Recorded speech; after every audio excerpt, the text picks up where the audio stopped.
ಆಹಾರ ಎರಡು ಮೂಲಗಳಿಂದ ಸಿಗ್ತದೆ. ಒಂದು ಸಸ್ಯಗಳಿಂದ ಮತ್ತು ಪ್ರಾಣಿಗಳಿಂದ. ಸಸ್ಯಗಳಿಂದ ನಮ್ಗೆ ಜೋಳ, ಗೊಂಜಾಳ, ಹಣ್ಣುಗಳು, ತರಕಾರಿಗಳು ಎಲ್ಲ ಸಿಗ್ತಾವೆ.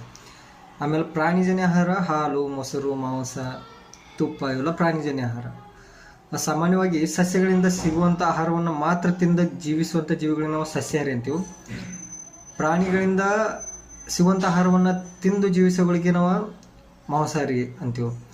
ಈ ಎರಡು ಮೂಲಗಳಿಂದ ಸಿಗುವಂಥ ಆಹಾರವನ್ನು ತಿಂದು ಜೀವಿಸುವ ಜೀವಿಗಳಿಗೆ ನಾವು ಏನಂತೀವಿ? ಮಿಶ್ರಾಹಾರಿ. ಹಂಗಾದ್ರೆ ಆಡು ಇದು ಸಸ್ಯಾಹಾರಿ. ಆಡು ಸಸ್ಯಜನ್ಯ ಆಹಾರವನ್ನು ಮಾತ್ರ ತಿಂತದೆ, ಪ್ರಾಣಿಗಳಿಂದ ಏನು ತಿನ್ನಂಗಿಲ್ಲ ಅಂತ ಹೇಳ್ತಾರೆ. ಹಾಗಾದ್ರೆ ಆಡು ತನ್ನ ಮರಿಗೆ ಜನ್ಮ ಕೊಟ್ಟ ನಂತರ ಅದು ತನ್ನ ತಾಯಿಯ ಹಾಲನ್ನು ಕುಡಿತದೆ. ಹಾಲು ಇದು ಪ್ರಾಣಿಜನ್ಯ ಆಹಾರ.